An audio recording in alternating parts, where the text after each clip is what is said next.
배울 점은 같이 띄워주세요. 빌닷의 인상관이 우리에게 교훈하는 것은 무엇인가요? 그랬을 때 인간의 부분적이고 한정적이며 기계적인 인가율의 합리주의 이성과 과학주의 논리로 죄를 짓지 않고 고난받고 고통받는 자를 죄인으로 정죄하는 잘못을 범하지 말아야 한다는 그런 교훈입니다. 그러니까 항상 우리는 정죄하면서 살고 있는 거예요. 하나님의 말씀입니다. 말씀을 주신 하나님께 감사합니다. 욥기 25장 1절. 수아 사람 빌닷이 대답하여 이르되 하나님은 주권과 위엄을 가지셨고 높은 곳에서 화평을 베푸시느니라. 보라, 그의 눈에는 달이라도 빛을 발하지 못하고 별도 빛나지 못하거든. 하물며 되게 같은 사람 원래 같은 인생이라. 욥이 대답하여 이르되 내가 있는 자를 참 잘도 하느나 필요없는 자를 참 잘도 구원하여 주는구나. 네가 누구를 향하여 말하느냐? 누구의 정신이 네게서 나왔느냐?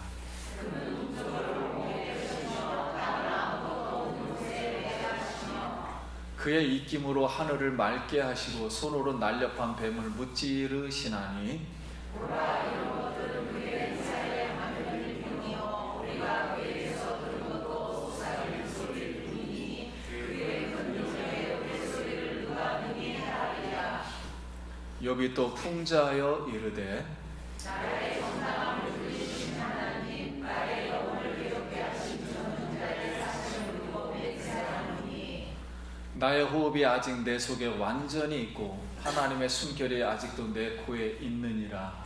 나의 원수는 아린같이 되고 일어나 나를 치는 자는 위한 자같이 이르기를 원하노라. 동풍이 그를 들어올리니 그는 사라질 것이며 그의 처소에서 그를 몰아내리라.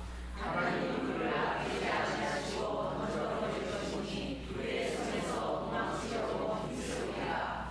사람들은 그를 바라보며 손뼉치고 그의 처소에서 그를 비웃으리라. 아멘. 할렐루야. 네, 성도님 만나서 반갑습니다. 우리 옆 사람 한 번 더 인사하겠습니다. 한 주간 평안하셨습니까? 잘 오셨습니다. 우리 사랑하는 성도님들 예수님의 이름으로 환영하고 축복합니다. 한 해 동안도 이렇게 예배해 주시고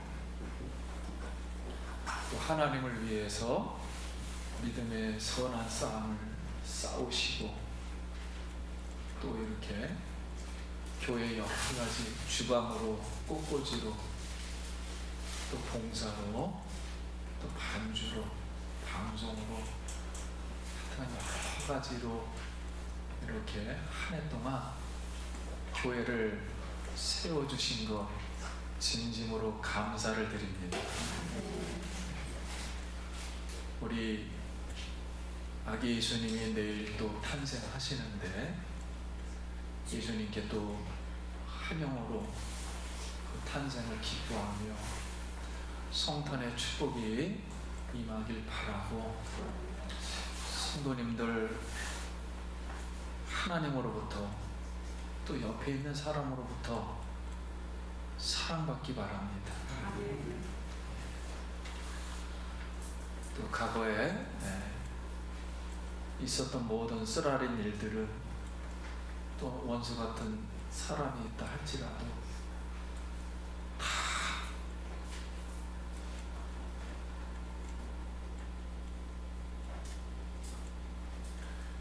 용서하고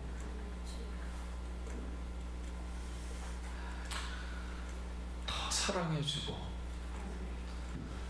마지막 이 겨울을 따뜻한 난로가 되어서 마지막 유종의 미를 잘 거두시기를 예수의 이름으로 소원합니다. 특별히 성도님들에게 감사한 것은 우리 점심시간 주마다 이렇게 성도님들 이렇게 음식 또 섬기고 대접하고 그래서 점심이 너무 맛있어요. 그래서 너무 감사하고 이렇게 한솥밥을 같이 먹으면서 주께 영광 돌린 것 큰 은혜임을 믿습니다. 오늘도 다시 하늘문이 열리고 하나님의 그 은혜와 축복이, 하나님의 그 성령이 우리 마음속에 평화로 임하길 다시 한번 기도합니다. 점심을 준비하는 동안 베드로가 옥상에 올라가서 기도를 하는데 하늘에서 큰 그릇 같은 것이 보이니 보자기 같았어요. 근데 보자기 안에는 거기에 하늘을 나르는 새와 그리고 기어다니는 벌레들 그리고 수많은 땅의 짐승들이 가득 차 있는 거예요. 그래서 하늘에서 소리가 나기를 베드로야 일어나서 잡아먹어라 그랬더니 하나님 속된 것을 깨끗이 못한 것을 잡아먹지 못합니다. 잡아먹을 수 없습니다. 그랬더니 하늘에서 소리가 나기를 내가 속되지 않고 깨끗하다고 하는데 어찌 잡아먹을 수가 없느냐 3번 얘기를 하고 이 그릇 같은 보자기가 하늘로 올라갔어요. 그래서 베드로가 이게 무슨 뜻인가 가만 생각해 보니까 내가 이방인을 속되고 깨끗이 못한 사람으로 이렇게 편견을 가지고 배척하고 있었는데 이방인에게 복음을 전하라는 뜻이구나. 그러니까 이방인 벌레를 잡아먹으라는 뜻이구나 하고서 고넬료 집에 가서 복음을 전하니 성령이 그 가정에 가득 임해서 모든 사람이 다 구원받은 줄 믿습니다. 올해 다시 한번 성도님들 가정의 한 영혼들을 위해서 기도할 때 모든 영혼들이 성령을 받고 구원받기를 간절히 기도합니다. 근데 베드로처럼 빌닷의 인생관도 욥이 하나님 앞에서 부정하고 깨끗이 못한 사람이다. 이렇게 구더기와 같은 인생이고 벌레와 같은 인생이다. 이렇게 말했어요. 그래서 빌닷이 욥에게 야 내가 지금까지 3차 대화를 하면서 죄가 없다고 본인은 계속 말하고 악인이 아니라고 말하는데 네가 그렇게 하나님 앞에서 의로우냐? 하나님은 주권과 위엄을 가지고 있어. 그리고 사람은 여자에게서 난 사람은 본래 다 깨끗하지가 않아. 하물며 하나님의 해와 달도 보면은 깨끗하지 않는데 하물며 사람은 구더기 같고 벌레 같은 인생이야 하면서 간접적으로 욥 너는 지금 하나님 앞에서 죄가 없다고 하는 거 보니까 너는 구더기하고 벌레 같은 사람이야. 이렇게 정죄하면서 모든 3차 대화를 마무리하면서 끝내버렸습니다. 짧게 끝냈어요. 그러니까 결국 우리가 지금 욥기서를 배우면서 친구 3명이서의 최종 결론은 죄인은 벌레다. 이거로 끝난 거예요. 이제는 욥기서의 3차 대화는 이제 다 마무리가 됩니다. 더 이상 얘기가 안 합니다. 여러분 요새 우리나라 TV에 이런 이야기가 나왔어요. 쇠똥부리라는 건데, 우리나라에 그렇게 쇠똥부리 경단을 만들어서 그 똥을 분해시켜 가지고 순화시키는 쇠똥부리가 멸종했다. 그래서 몽골에서 그걸 사가지고 들여와 방사를 했는데, 우연치 않게 충청도에서 쇠똥부리가 발견되었는데, 쇠똥부리가 쇠똥을 굴리지 않고 개똥에서 살더라. 그런 말이 나왔어요. 그런데 요 근래에 환경보라는 포스터에 이런 글이 있었습니다. 개똥벌레의 철학은 해가지고 뭐라고 나왔냐면, 바깥에서 점화된 것이 아닌 제 몸에서 빛의 근원을 가지고 폭풍에서도 견디고 그 빛을 잃지 않는 마음의 힘을 말한다. 쇠똥구리가 이 빛을 발하거든요, 몸에서. 그 쇠똥구리의 그 모습을 그려놓은 거예요. 그러면서 말하기를, 이 개똥벌레는 개똥에 붙어서 평생 인생을 바쳐 사는데, 그가 만약 나는 불행해 하면서 불만족하면 개똥벌레가 된다. 그러면서 개똥 같은 현실과 환경이라 할지라도 내 성장을 위한 토대가 된다. 그러므로 빌닷은 한마디로 욥에게 너의 인생은 개똥벌레야, 이렇게 끝난 거예요. 정죄를 하면서 대화를 마친. 그러니까 더 이상 이제 지쳐버린 거죠. 끝냈어요, 그냥. 우리가 이 빌닷이 생각하는 인생과는 무엇인가 했을 때, 결국 이 빌닷은 인과요를 가진, 즉 원인과 결과, 선인은 보고받고 악인은 벌을 받는다, 권선징악, 이런 인과요를 가진 합리주의자, 그리고 과학주의자의 인생관을 가졌습니다. 여러분, 우리가 과학을 존중하지만 과학도 한계예요. 과학주의도 원인과 결과의 근본 원리로 시작하는 거예요. 과학도 이걸 넘어서진 못해요. 영의 세계를 다루진 못해요. 여러분, 이렇다면 나의 지금 인생관은 어떠한 인생관이라고 생각하십니까? 그래서 우리가 오늘 배울 점은 같이 띄워주세요. 빌닷의 인생관이 우리에게 교훈하는 것은 무엇인가요? 그랬을 때, 인간의 부분적이고 한정적이며 기계적인 인과율의 합리주의 이성과 과학주의 논리로 죄를 짓지 않고 고난받고 고통받는 자를 죄인으로 정죄하는 잘못을 범하지 말아야 한다는 그런 교훈. 그러니까 항상 우리는 정죄하면서 살고 있는 거예요. 그런데 성경은 인간은 하나님의 형상으로 지음을 받았다 그랬어요. 그리고 천사보다 조금 못하게 하시며 사람에게 하나님의 영화로운 간을 씌워 주셨다 그랬습니다. 그래서 하나님은 인간에게 하늘을 나는 새와 땅의 짐승과 물고기를 다스리게 하였다 하였습니다.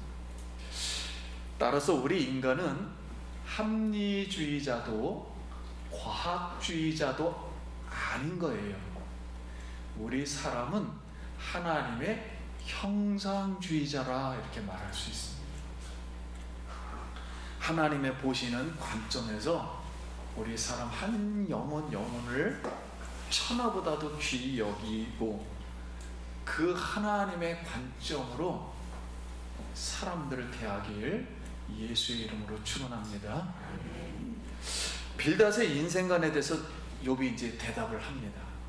그래, 빌닷의 말은 지금 내가 고통받아, 지금 자녀 다 죽었어, 나의 모든 소양 낙타 몇만 마리가 다 죽었어. 오늘날이면 참 몇만 대가 다 죽어버리고 회사가 다 날라갔어. 그래. 나 지금 기력이 없어. 머리부터 발끝까지 기아짬으로 악창이 나서 긁고 있어.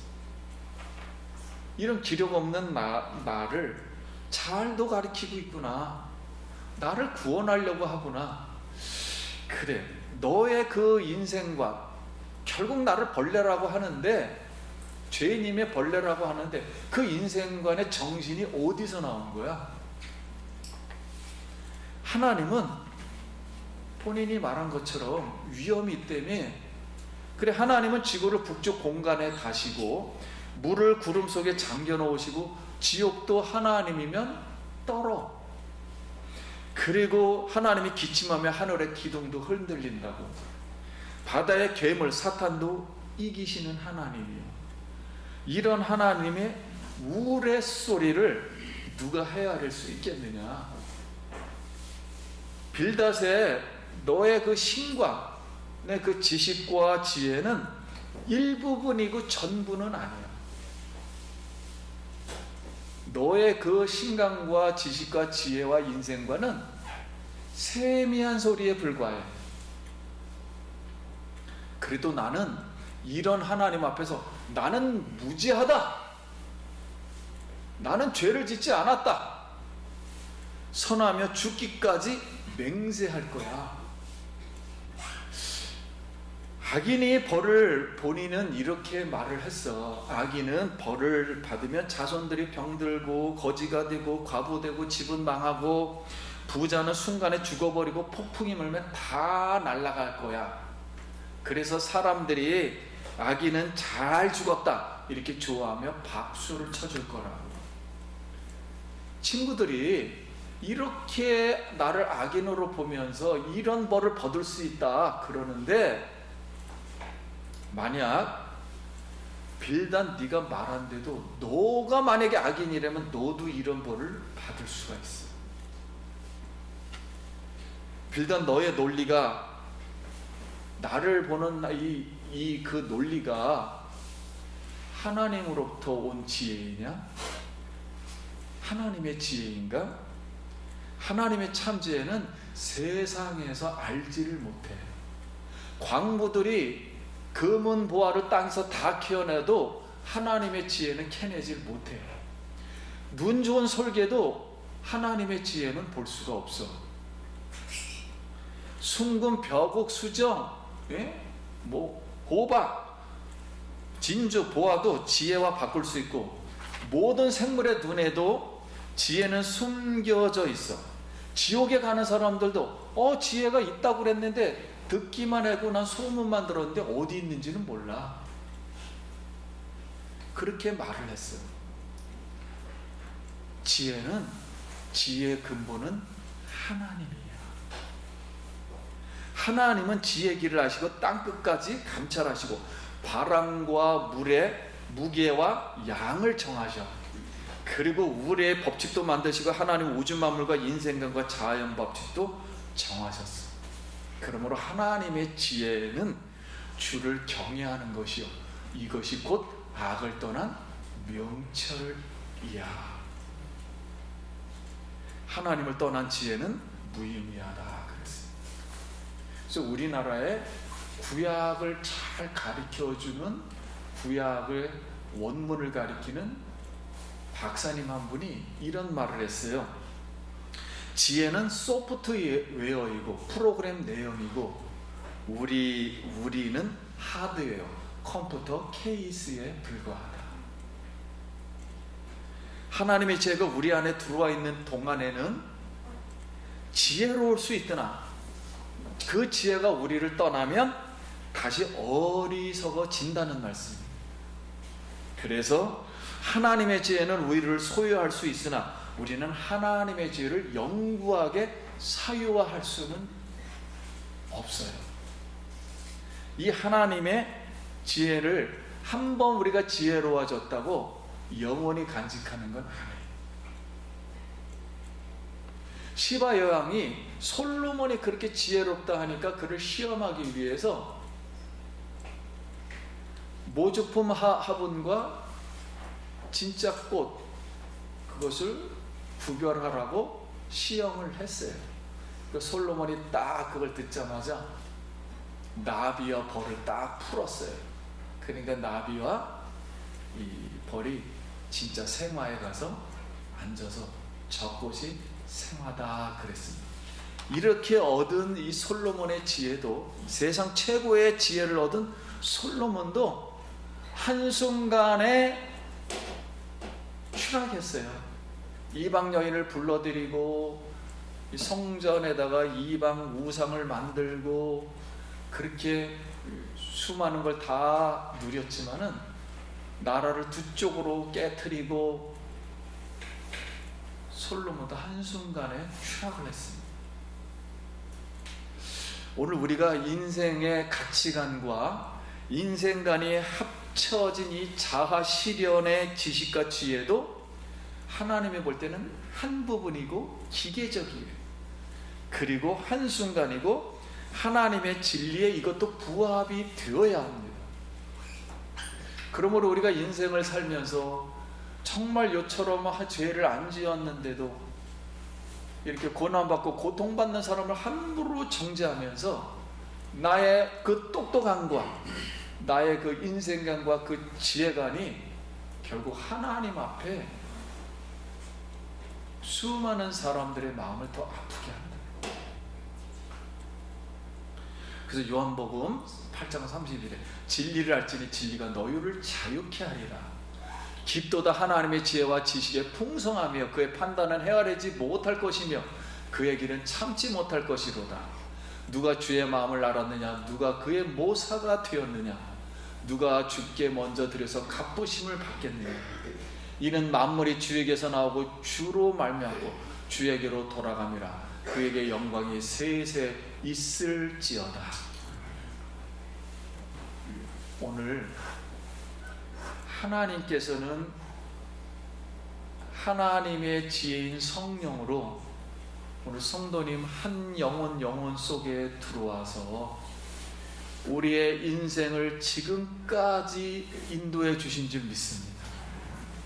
지금까지 이 성령님은 우리를 가르쳐 주시고 파라클레토스, 가장 내 마음을 알아주지 못할 때 성령님은 그 하나님의 지혜는 나를 위로해 주고 나와 함께 울고 나와 함께 기뻐하고 나의 깊은 상처난 곳을 치유해 주시고 나의 질병도 예수의 이름으로 피를 발라 깨끗게 하신 줄 믿습니다.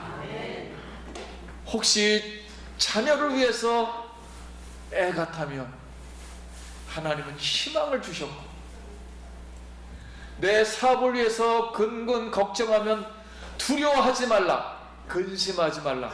하나님의 집에는 있을 곳이 많다. 이렇게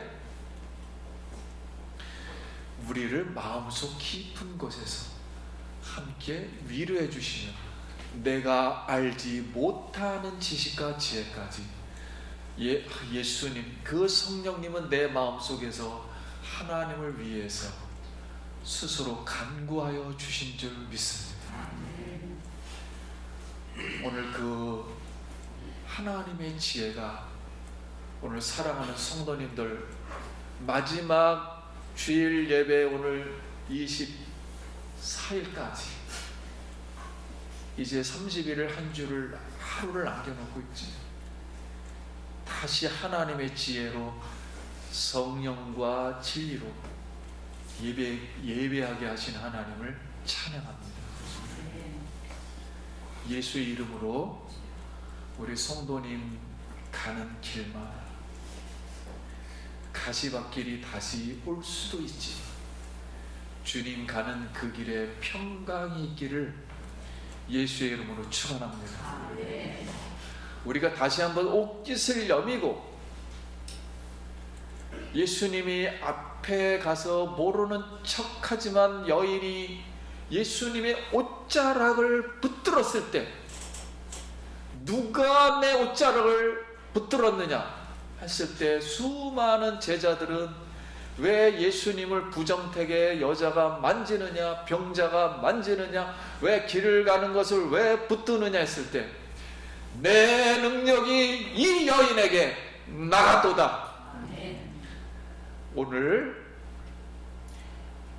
하나님의 지혜와 성령이 우리 성도님들 예수님의 옷깃을 만질 때, 그 옷깃은 옷을 만진 게 아니라 찌찌틀 안에서 성경 66권을 외우기 위해서 613가지 수를 나눠서 8개로 나눠서 쭉 해놓은 망토예요. 그거를 만졌다. 오늘 하나님의 말씀과 하나님의 지혜를 다시 한번 생각하고, 이렇게 모든 병이 예수와 접촉되는 순간 죽은 자가 살아나, 우리 질병이 다시 새싹이 나듯 새로운 살이 나고, 새로운 마음이, 새로운 희망이, 새로운 능력이 다시 마음속 깊은 곳에서 생수와 같이, 샘물과 같이 흘러나길 예수의 이름으로 축원합니다. 말씀 마칩니다. 사랑하는 성도님, 부분적이고 한시적인 인가율의 합리주의와 과학주의 논리로 특별 상황에서 고난받고 고통받는 사람을 정죄하고 편견으로 비하하는 것을 부분적, 일시적, 인간적인 지식과 지혜입니다. 자아실현하는 자신의 가치관과 인생관도 내려놓고 영원한 하나님의 지혜이신 예수 그리스도의 지혜 말씀을 깨닫고 소유하고 사모하여 사는 우리 모두가 되길 예수의 이름으로 축원합니다. 다시 한번 오늘 하늘문이 열려서 비둘기가 세례받는 예수님에게 내려오듯이 한 영혼마다, 특별히 오늘 고통받고 고난받는 영혼에게, 부족한 영혼에게, 병든 영혼에게, 상처있는 영혼에게 성령이 내려와서 치유하길 다시 한번 예수님의 이름으로 축복합니다. 기도하겠습니다.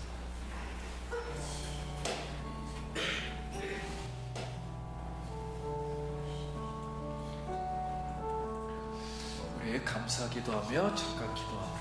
하나님의 은혜를 감사합니다. 우리 부족한 저희를 예수의 피로 하나님의 은혜로 구원시켜 주시고 예배하게 하심을 감사합니다. 오늘도 기쁜 마음으로 성도님들 하늘을 향하여 마음을 열고 하나님을 찬양하며 이름을 높입니다. 성령님 임재하여 주시옵시고, 하나님의 오늘도 하나님의 지혜가, 하나님의 성령이 우리 마음속에 들어와서 우리와 영원토록 우리를 위로하시고 우리를 축복하여 주시옵소서.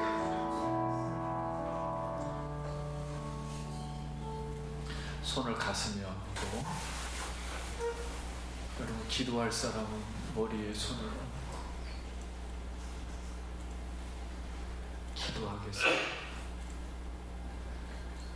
나의 구주 되신, 십자가에서 나의 죄를 위해 죽으시고 부활하신 살아계신 우리 하나님 구주 예수 그리스도, 이 하나님께 간절히 기도합니다.